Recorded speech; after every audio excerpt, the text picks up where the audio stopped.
Salam sejahtera semua. Kita kumpulan pelajar dari Universiti Teknologi Petronas telah membuat satu kajian tentang cabaran pembelajaran atas talian sepanjang tempoh PKP.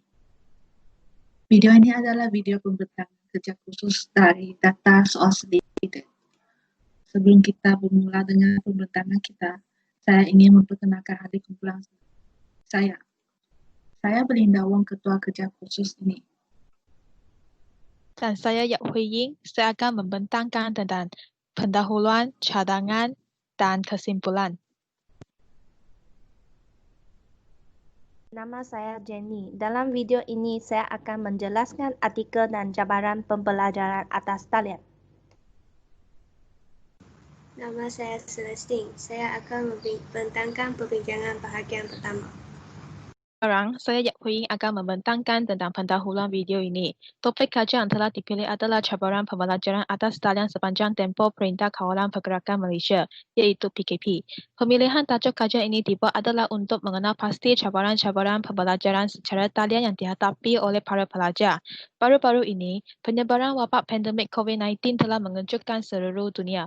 Virus ini telah pun merebak ke merata dunia dan singgah di Malaysia pada 25 Januari 2020. Diikuti dengan gelombang kedua wabak COVID-19, Perdana Menteri Tan Sri Muhyiddin Yassin telah mengarahkan agar PKP dikuatkuasakan di seluruh Malaysia dari 18 Mac sehingga 9 Jun 2020. Semua premis kerajaan dan swasta termasuklah sekolah-sekolah dan universiti telah diarahkan tutup dan semua kerja haruslah dibuat secara talian termasuklah pembelajaran. Justeru, terdapatlah soal selidik yang bertema topik ini untuk mengumpulkan data daripada pelajar tentang kesukaran yang dihadapi oleh mereka dalam pembelajaran secara talian. Mari kita ambil contoh artikel yang telah dicari. Pensyarah Undang-Undang Keting Universiti Malaysia Afif Mohamad berkata, proses PDP secara dalam talian ini merupakan satu pengalaman yang cukup mencabar, namun pembelajaran dalam talian bukanlah baharu di Keting.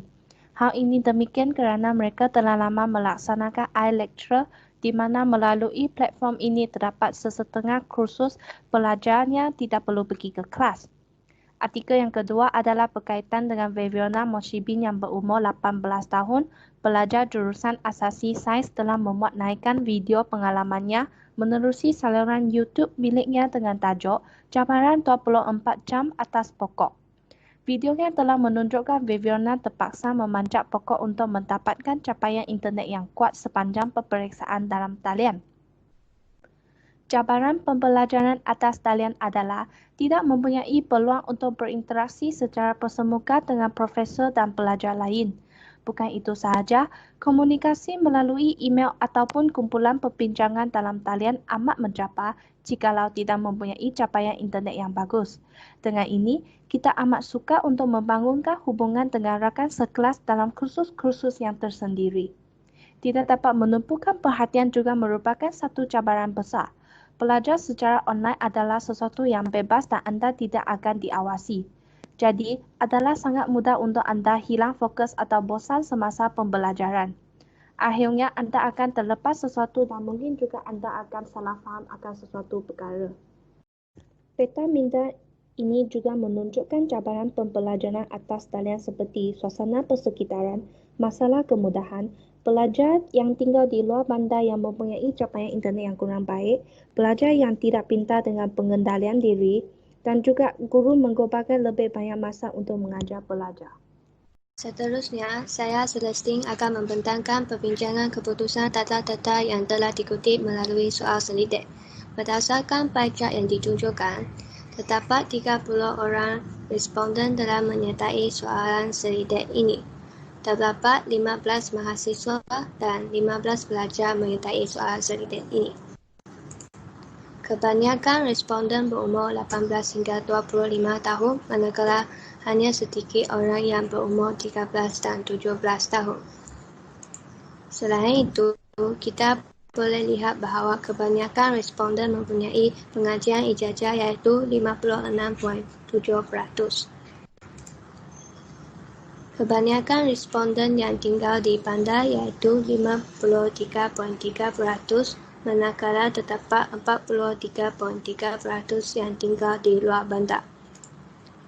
Seterusnya, terdapat berbagai jenis media pembelajaran atas talian seperti Zoom, MST, BBB dan lain-lain. Kebanyakan responden telah menggunakan MST sebagai media pembelajaran atas talian iaitu sebanyak 70%. Di samping itu, saya akan membincangkan hasil soal selidik. Berdasarkan graf yang ditunjukkan, sebanyak 26.7% responden berasa sederhana bahawa mengalami masalah dalam pembelajaran. Selain itu, sebanyak 63.3% responden berasa sederhana bahawa pembelajaran atas talian sangat membantu dalam mencapai objektif pembelajaran. Di samping itu, sebanyak 40% responden berasa sederhana bahawa mempunyai kemudahan yang mencukupi untuk pembelajaran atas talian. Di samping itu, sebanyak 43.3% responden berasa sederhana bahawa mempunyai masalah pengurusan masa dalam pembelajaran atas talian.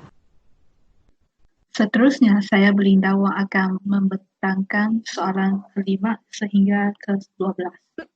Soalan kelima, majoriti responden tidak dipengaruhi oleh masalah pencapaian internet. Soalan ke-6, terdapat 15 orang daripada 30 orang telah mengalami site crash semasa jumlah pengguna melebihi limit. Soalan ke-7, 20% responden tidak berasa kikuk untuk mengemukakan soalan semasa pembelajaran atas talian. Di sebaliknya, sebanyak 70% yang tidak berani mengemukakan soalan. Soalan ke-8, kebanyakan responden tidak dapat menumbuhkan perhatian semasa pembelajaran atas talian. Soalan 9, majoriti responden mempunyai persekitaran yang selesa. Soalan ke-10, sebanyak 80% responden berasa aktiviti perkumpulan sukar untuk dijalankan secara atas talian. Soalan 11, majoriti responden berasa tidak selesa selepas menghadapi skrin gadget elektronik dalam masa yang panjang. Soalan yang terakhir, kebanyakan responden berasa sederhana bahawa pembelajaran atas talian tidak ekonomi. Kini, saya Yap Hui akan membentangkan cadangan untuk mengatasi cabaran pembelajaran secara talian dan kesimpulan. Cadangan yang pertama ialah menggunakan atau membuat platform yang mudah dilayari dan berfungsi sepenuhnya. Hal ini demikian kerana, sesebuah platform yang berfungsi sepenuhnya membolehkan pelajar lebih memberi tumpuan kepada pembelajaran daripada harus menyelesaikan masalah teknikal yang mungkin timbul. Seterusnya, pensyarah haruslah banyak berinteraksi dengan pelajar dengan memberi ruang untuk mereka bernafas selepas satu topik.